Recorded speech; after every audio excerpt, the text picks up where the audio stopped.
আপনার এখানে নাকি কিস্তিতে মোবাইল পাওয়া যায়? জি ভাই, কিস্তিতে পাওয়া যায়। মানে এটা কিভাবে, কিরকম সিস্টেমটা কিরকম ভাই একটু বলেন আপনি তো। সকল ধরনের মানুষের জন্য, যেমন ধরুন যারা স্টুডেন্ট, আচ্ছা তারা তো একসাথে 15,000, 20,000, 30,000 টাকা রাখতে পারে না। আচ্ছা আচ্ছা। তো তাই আপনার 4,000 বা 5,000 টাকা জমা দিয়া আপনার 6 মাসের বা 9 মাসের বা 4 মাসে চাইলে সহজ কিস্তিতে শুধু যে নিব তার এনআইডি কার্ড হইলে সাথে হ্যার বাবা মা যে কোনো একজনের, বা বড় ভাই থাকলে বড় ভাইয়ের, আপনার স্ত্রী থাকলে স্ত্রীর আইডেন্টি কার্ড, বা বাবা মা ভাই বোন যে কারো একজন আইডেন্টি কার্ড, তারপরে সাথে হচ্ছে বিকাশ বা ব্যাংকের একটা স্টেটমেন্ট আচ্ছা, লাস্ট 3 মাসের, এটি দিলে আপনি যে কোনো প্রোডাক্ট, ওপো, রেডমি, রিয়েলমি বা টেকনোর মধ্যে আপনার 60,000, 50,000 টাকা বাজেটের মোবাইল দিতে পারবো।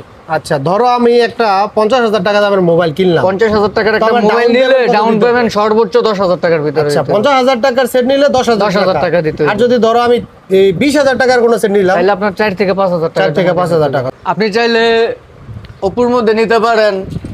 40,000 টাকার মোবাইল আছে, 30,000 টাকার মোবাইল আছে, এই জন্য ওপোর এই মডেলটা আছে S6s Pro, বর্তমানে এটা মার্কেট প্রাইস কত? মার্কেট প্রাইস 40,000 টাকা। আচ্ছা, ভাইরাল যে রাসেল ভাইয়ের ভাইরাল রাসেল ভাই হোটেল, ওটার দোকানের পাশেই তোমার দোকান। জি। নরসিংদী জেলা পলাশ থানা ডাঙ্গা ইউনিয়ন চরকার গেটের মেলার সামনে। মেলার সামনে। আচ্ছা, রিমন টেলিকম। রিমন টেলিকম। আচ্ছা।